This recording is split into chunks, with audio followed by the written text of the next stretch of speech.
We're rolling.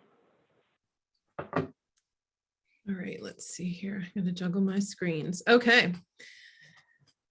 All right, it's 5 p.m. I call this regular meeting of the Town Council Administration Committee to order. Present are myself, our administrative assistant, Roxanne Marr, Councilor McGrattan, Councilor Rodriguez, our planner, Juliet. Juliet, what's your official title? Your land use director? I have no idea. Let me see. Director of Planning and Development. Our Director of Planning and Development, Councilor Irwin is here, and I see Howard Craig is here. Howard is an applicant for an alternate planning and zoning seat. And just a heck of a guy, if I may say. I think, did I get everybody? I think I did. That's Okay. the one I think right now that's on the list. Okay. Wait a minute. I'm gonna try. Okay. Are there any citizens' comments? That's what you recommend.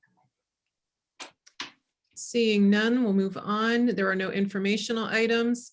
Review and approval of prior meeting minutes. Do I hear a motion to approve the regular meeting minutes of February 9th, 2022? I move that we accept the minutes as written of February 9th, 2022. Thank you. Counselor Irwin, can I get a second? Do you need me to make the motion? No, Mary made the motion. Can you second it? I'll second it. I don't know if we have a good connection. I'll second it. Any edits, changes? Ready to vote? All in Yes. favor of accepting the minutes, say aye. Aye. Aye. Counselor Irwin, are you there? He's driving. I saw him driving in his car before.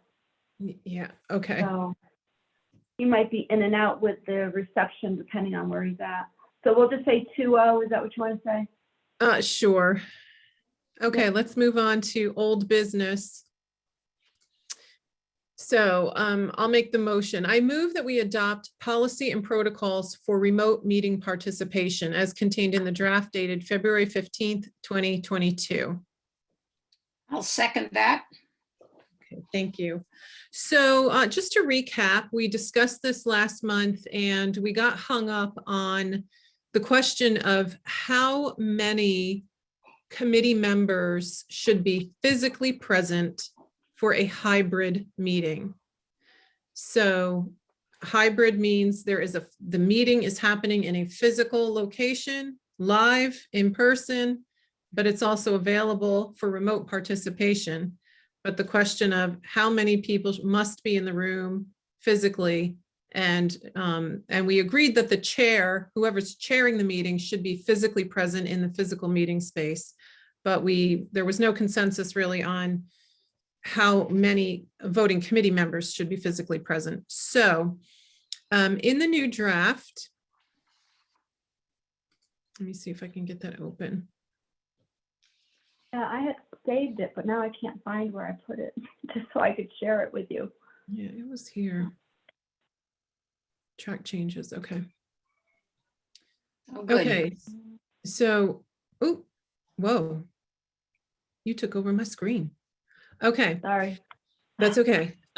So, If you have it open, Andre, you can share it.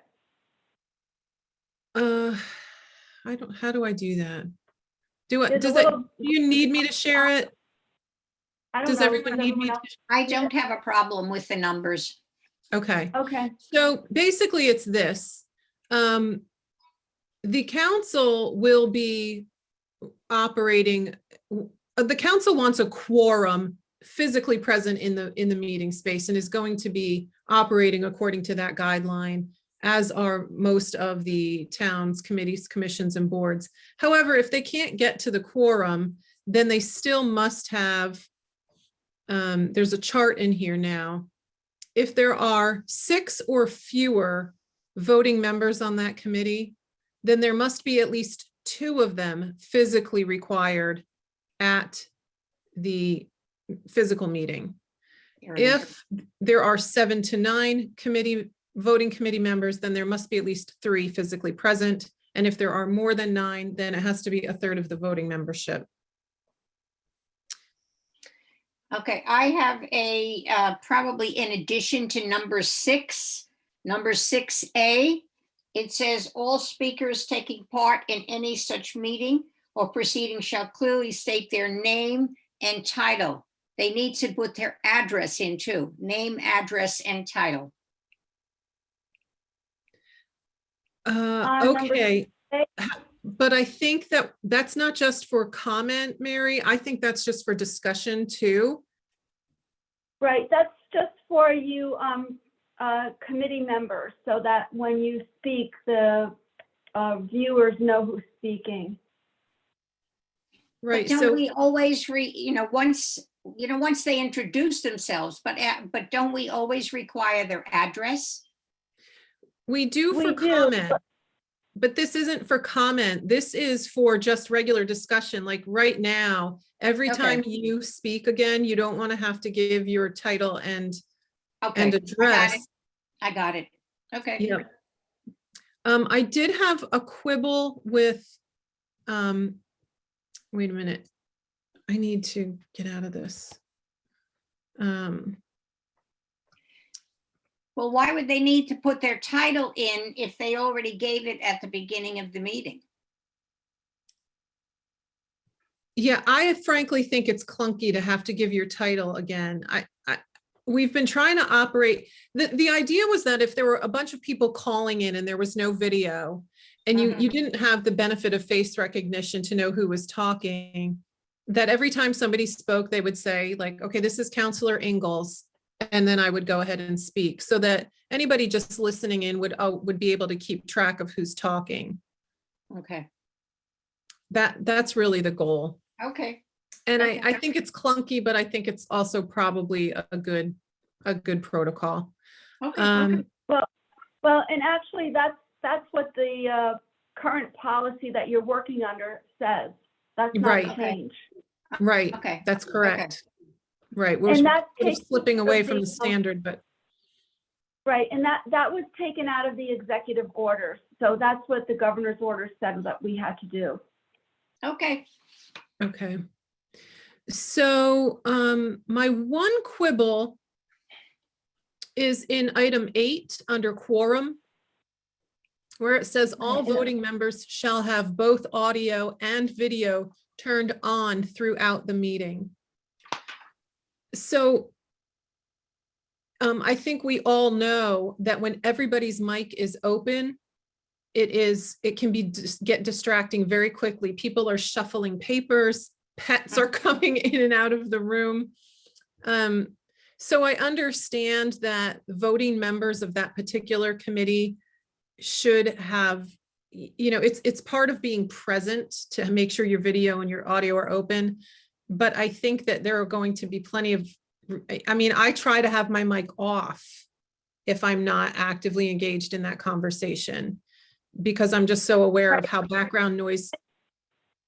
So we might need to reword this, Andra, but I think the intent was, for instance, if you are a voting member, you can't just be dialing in. You have to be there both by video and by audio. So it doesn't mean that you can't mute if you're not speaking. It just means in order to participate as a voting member, you need to be using both audio and video. That's the intent of that. It might not be coming across that way, so you might want to reword it, but that's the intent. It's not saying that you can't mute yourself so that there's not background distraction noise. Can I also add, this is particularly important for like planning and zoning public hearings, because you have to have your video on.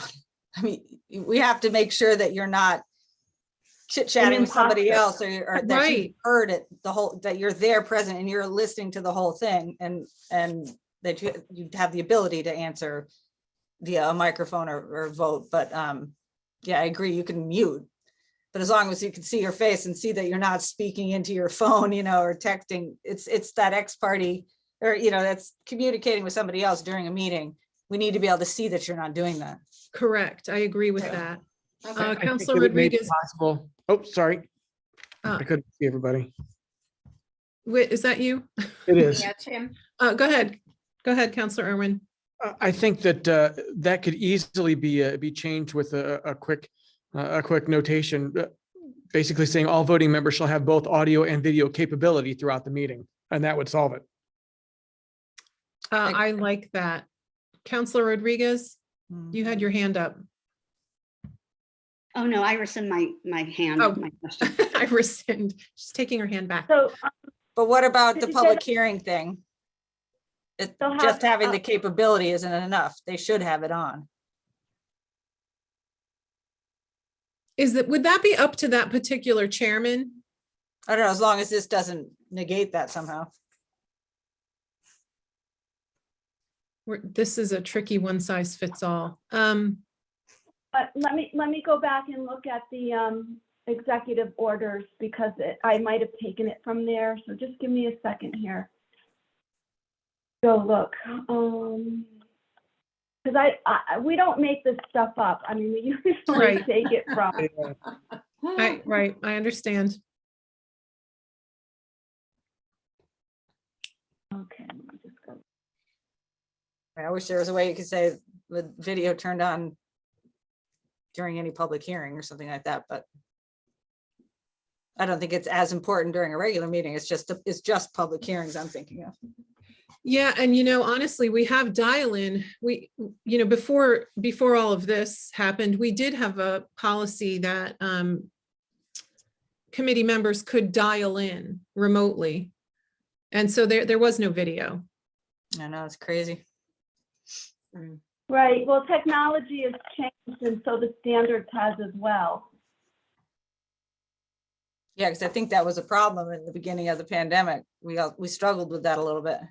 How do you prove that they were there the whole time? Right. I don't really have a solution though, so I don't know.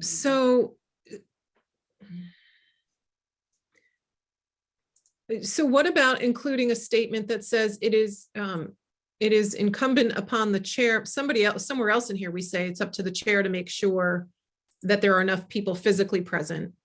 Could we put in a statement here that says it's up to the chair to set the standard for video? Or it's up to the chair to make sure video is turned on during public hearings?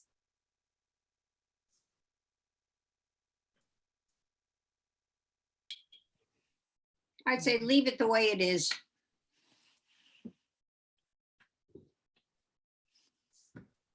The chair may forget or get distracted.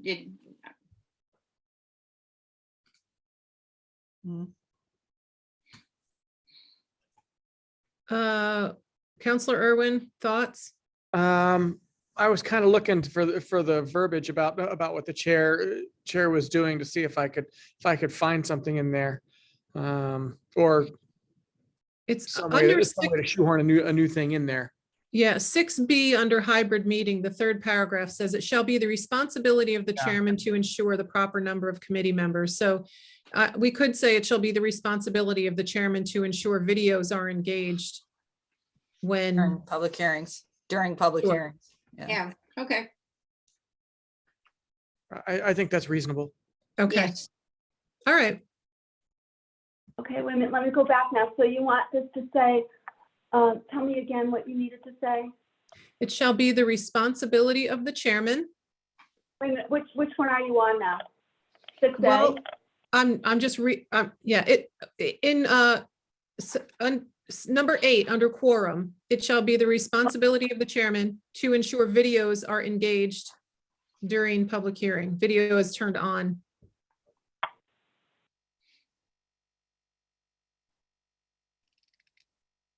Hold on, I'm losing you guys. Okay. It shall be the response.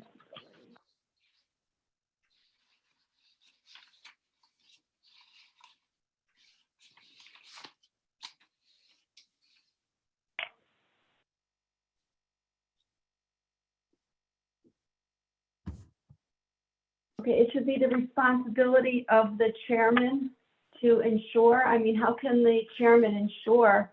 I mean, he can't come over here and help me get my thing going. He can see you if your video isn't on. Right.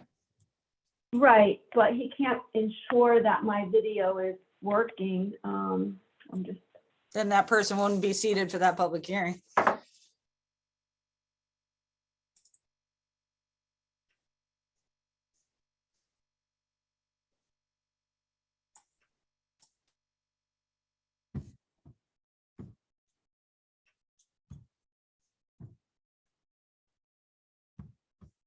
okay, so it shall be the responsibility of the chairman to ensure that all voting members have their, Or how about this? To ensure that all voting members are properly engaged through audio and video. that's good. Yeah.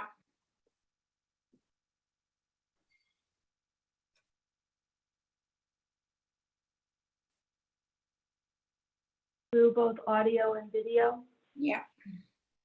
and then period, throughout the meeting. Throughout the meeting. Yes. That sounds good. Yes. Yeah, I think that's good. Okay.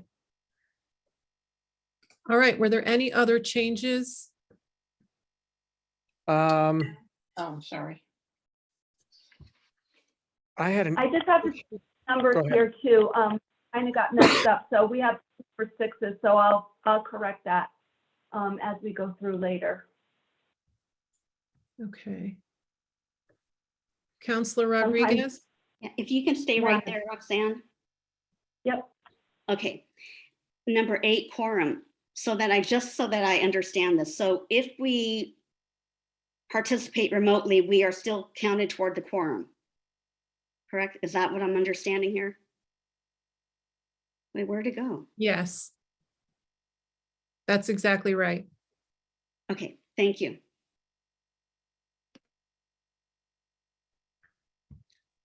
Counselor Irwin? yes, under paragraph 3, where it says the town so designate a software platform, and and coming from a software platform, it ought to be widely distributed software platform. So we don't, somewhere in the future, somebody doesn't say, we want some obscure thing that nobody has that's really hard to get to. So I would say something about a widely available or widely accessible software platform. I mean, at this point, we know it's Zoom. WebEx is another one, but there's other ones out there that people use that are just painful. It does say, I a agree. div- oh no, I see. It says consistent and persistent signal strength. I see that under Yeah. paragraph 3, but that's it. they designate a widely, Widely available.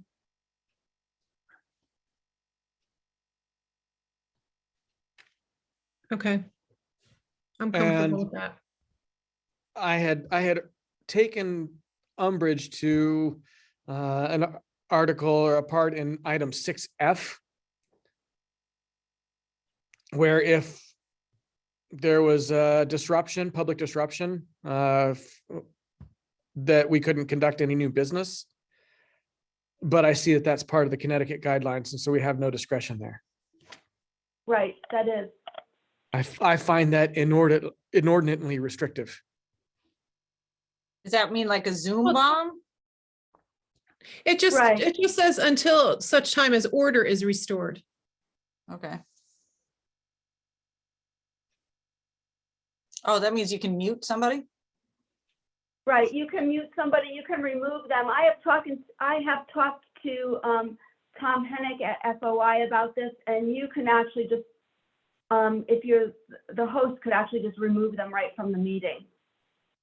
I mean, as it reads I'll to give- me, that if somebody comes in and bombs in your meeting and disrupts it, that's it. There's no business that's not on the agenda that you can conduct. You can't add anything to anywhere at all. So if the intent is for it to not conduct any business until order is restored, then I would rephrase that.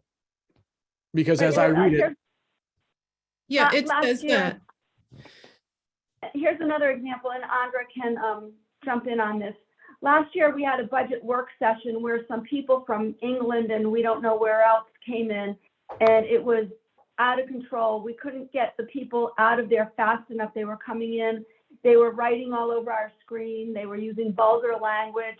So what we had to do was we actually ended the meeting because there was no way we could keep up with getting rid of them. And then what I did was I had to send out a new meeting invite to all of those participants, and we just resumed the meeting in that fashion.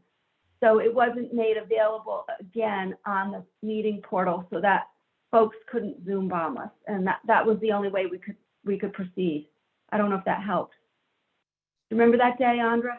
Oh, of course. Yeah, absolutely. So I think that's what this language is trying to address. And we did do that, and it worked out just fine. And we were able to then continue the business of the meeting. Right. Right. And we were in the middle of a meeting with an already posted agenda. It wasn't really restrictive at all. Right. We started again and continued on. As I said, it's under the Connecticut guidelines. So, well, it seems restrictive, but maybe it's not.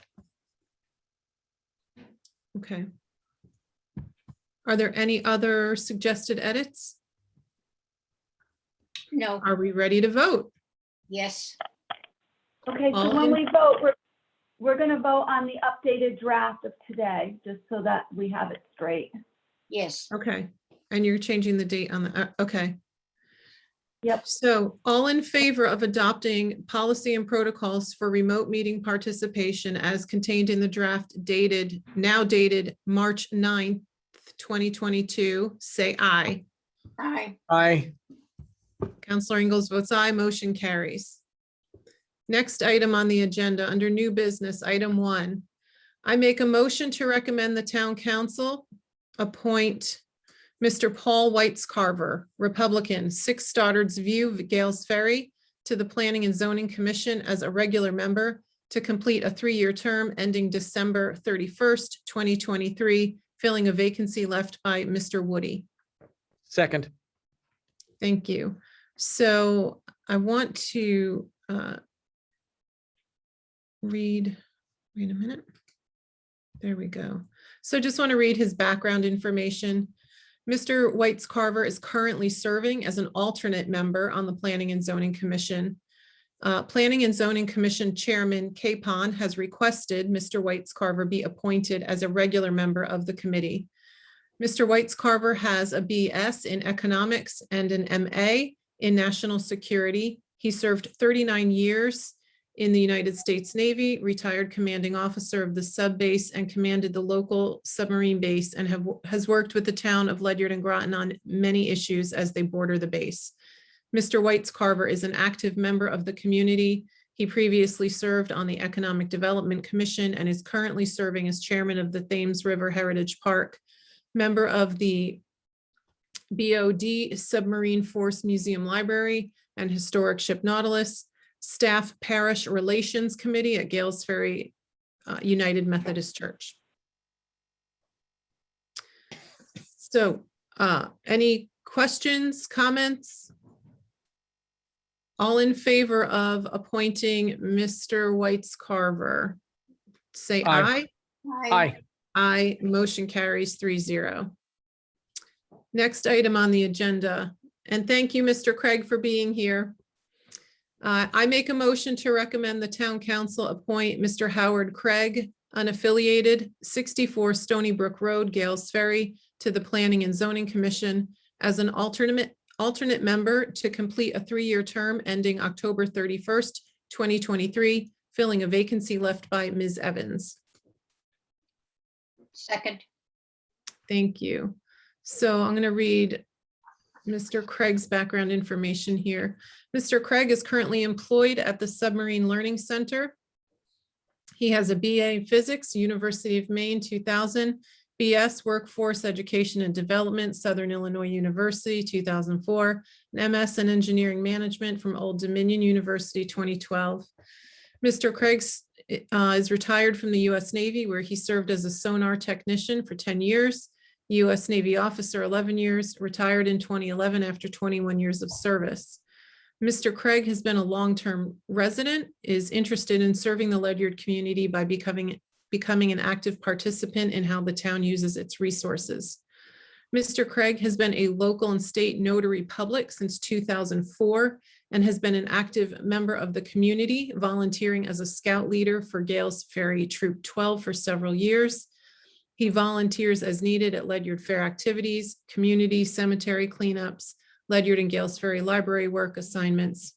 His application is attached, and it says he helped with the scouts. What it doesn't say is that he's also the proud dad of 2 Eagle Scouts.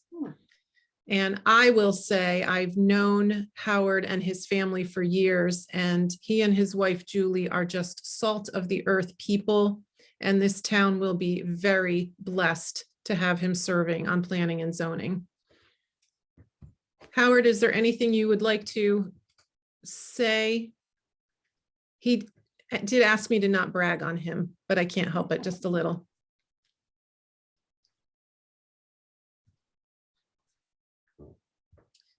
Okay, are we ready to vote?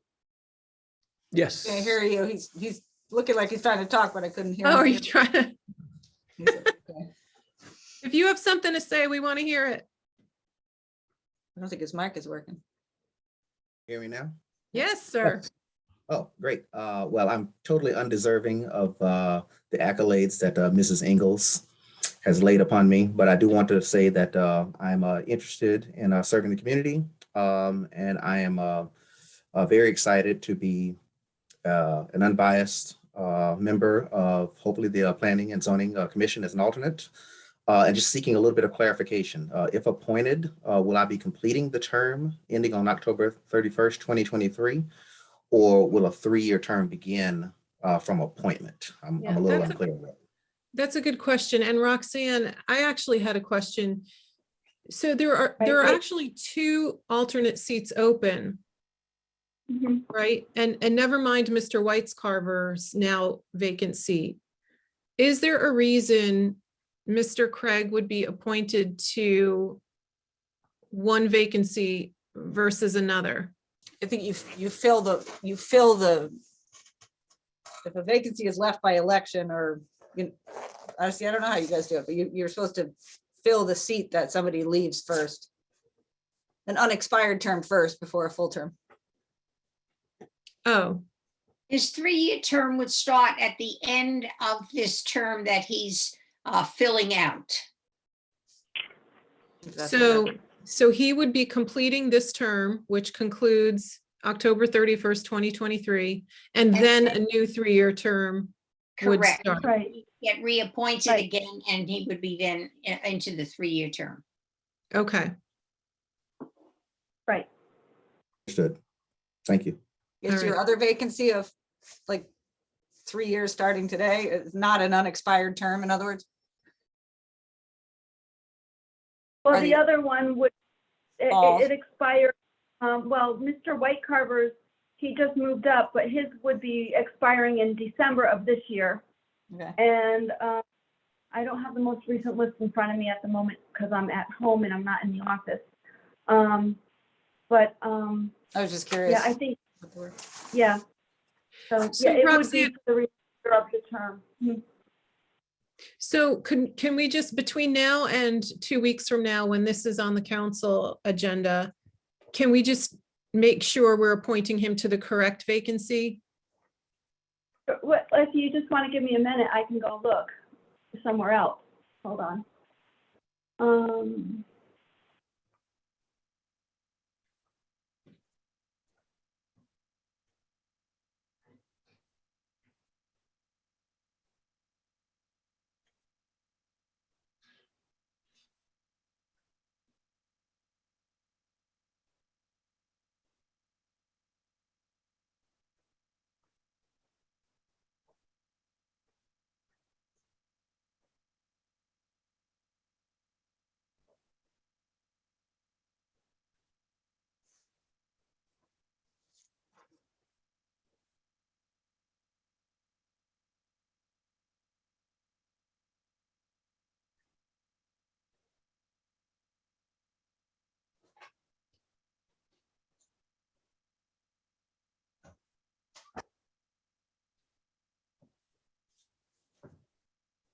I'm finally at the file, so I'm scrolling down now. Okay. Okay, so let me just.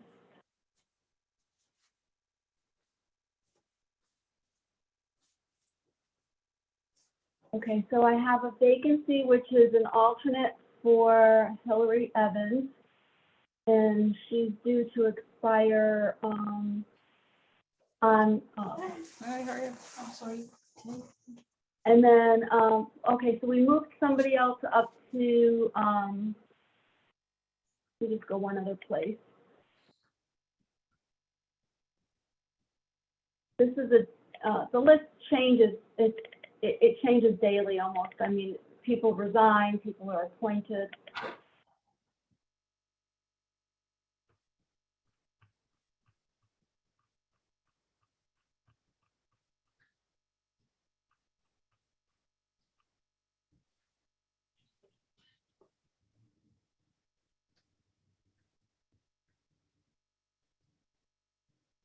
I don't think they've had 3 active alternates for a long time. Usually move them up and through, so you fill somebody's remaining, and then that person typically gets reappointed or reelected, you know, or you move them up to a regular spot. Right. You know, that's sort Right, of the so flow. Julia, as long as you've been here, have there been 3 alternates? No, Right, so, Because there might be an opening. There have been when I was serving on planning and zoning. So what happens is that when a regular member leaves, like Nate Woody, the procedure is that one of the alternates the one who served the longest gets pushed up to that regular seat. right. So that happened tonight with Mr. Whitescarver, is that his name? Yes. Mhm. So then Mr. Craig would come in to take Hillary Evans' spot as an alternate. Mr. Whitecarver's alternate spot will then be filled after he leaves his position as alternate. Okay, so I'm looking at the most recent list. So it's showing right now that there's a vacancy, a regular vacancy, which was Mr. Woody, which we're moving Mr. Whitescarver up to. Prior to tonight's action, there was one alternate vacancy, which was Hillary Evans, and the other 2 alternate members are James Arwick that's right. and Paul Whitescarver, but we're moving Paul Whitescarver up tonight. That's it. So Okay, all right, that's the answer. I'm trying to already account for Mr. Whitescarver. Okay, so this is correct. Right. Okay, Right, got it. so at the time the application was received, the only alternate vacancy that was open was Hillary Evans. Understood, got it. That makes perfect Oh, sense. So I So, have now we have 1 alternate vacancy. For a We very do. short term, yeah. correct. And because of the minority representation rule, that alternate seat needs to be filled by a Democrat. So, okay, but we're ready to vote, right? I have a question before we go to voting. Just Okay, since all of these are appointments on this, what's to stop us from just canceling that and just starting somebody out at a new 3-year term right now, or for when the council votes for them? you know, That's it's an issue of charter and statute. Right. Okay, Yep, all right, then I'm ready to vote. Just to give you a little more background, for most of the commissions, the terms are staggered. So you wouldn't have everybody get reappointed at the same time. So that's why they're filling the remainder of a term so that they always maintain some people expiring some years and some expiring in other years. Continuity of operations. Yep. Does that help? yep. Okay, are we ready to vote? Say yes, we're ready to vote. All in Aye. favor, say aye. Aye. Counselor Ingalls votes aye. Motion carries 3-0. Congratulations, Mr. Craig. Your application will go to the full council in 2 weeks. You are certainly welcome to stay on the rest of this meeting if you would like to. You are not going to hurt our feelings even a little bit if you would like to leave. And you may stop by the office anytime if you want to come talk to me, and I can get you some, copy of the regs and things like that. I appreciate that. Thank you, Juliet. Mr. Craig, don't forget to get sworn in. Right. Right. After the council approves you. I understand. Yes, sir. You'll get Thank you. you'll get a letter from council telling you when you've been appointed. And it'll include some other information like the ordinance that planning and zoning works under, and some other things like a meeting schedule, stuff like that. So when you get that, then you'll need to go to the clerk's office and get sworn in. Okay, thank you. Thank you, counselors, for your vote of confidence. I hope not to let you down. Thanks. Thank you. All right, moving on. Where are we? We are on item 3. Is that, yes, we're on item 3 under new business. So I make a motion to recommend the town council amend Town of Ledyard policy guidelines for electronic communications for elected officials and appointed volunteers as contained in the draft dated March 1, 2022. Do I hear a second? Second. Okay. This is an update to simply remind people about email communications when they are on committees, commissions, and boards, and to urge appointed volunteers to set up an email account separate from their own personal email account for the purpose of conducting town business.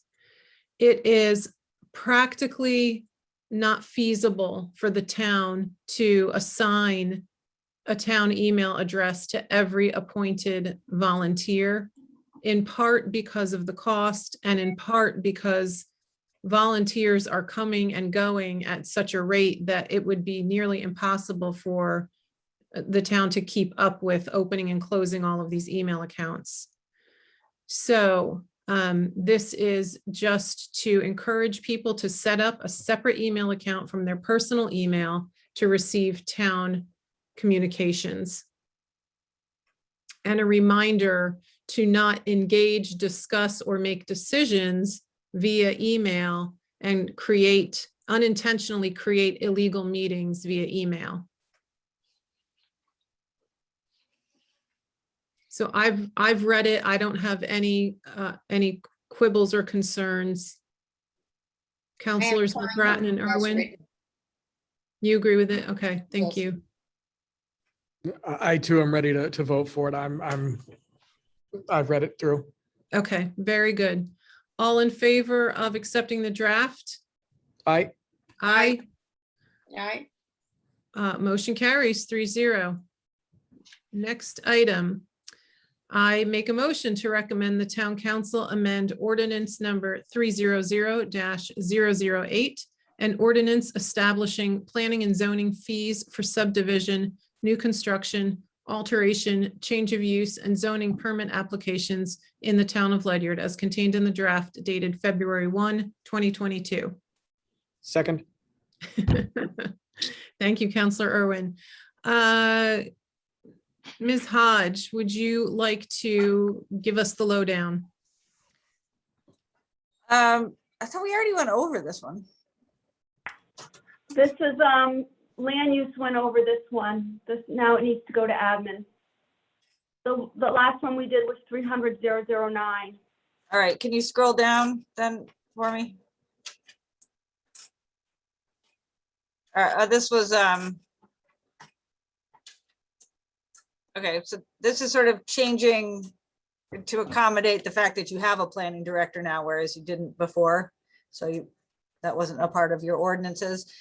And I thought we had, and then we changed it to include exactly what we do charge fees for. So I noticed that,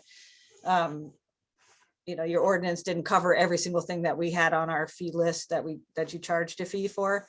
I don't know. I mean, it's pretty basic changes. So overall, have any the language questions, changes are all to clarify. what we actually do and who Mhm. does it. Okay. All right, very good. It was just minor. There was a couple things that this weren't mentioned before, but they are in fact. I just wanted to make absolutely sure that people knew that we do charge fees for all of the things we do and not just some of the things we do, because it was a little confusing. Mhm. Okay. I read through it. I have no suggested edits. I've read it. Yeah. I'm ready to vote. You good? Okay. If we're ready to vote, all in favor of accepting the draft, say aye. Aye. Aye. Motion carries 3-0. Item 5, I make a motion to set a virtual video conference public hearing on Wednesday, April 13th, 2022 at 6:30 PM to receive comments and recommendations regarding proposed amendments to Ordinance 300-008 and ordinance establishing planning and zoning fees for subdivision, new construction, alteration, change of use, and zoning permit applications in the town of Ledyard as contained in the draft dated February 1, 2022. Second. Thank you. So we're just setting a public hearing date. All in favor? Aye. Aye. Motion carries 3-0. And this meeting is adjourned. You have 19 minutes, counselors, to get something to eat. When was that public hearing set for? What date? So I can just put it on April 13th, 6:30 PM. April 13th. Okay. Can you just answer a quick question for me? For the electronic communication, how that next goes to town council? Yep. And then will that be sent to all the volunteers? Yes, Great, thank you. absolutely. We had to do that several years back and did the same thing. I already asked Roxanne that exact question, Ms. Rodriguez. Okay, Yeah, yep. great, thank you. Dombrowski will do a memo that will go out to everyone. Perfect, perfect, thank you. All So right, we we're do make- adjourned. I'll see you in a few minutes. In a few.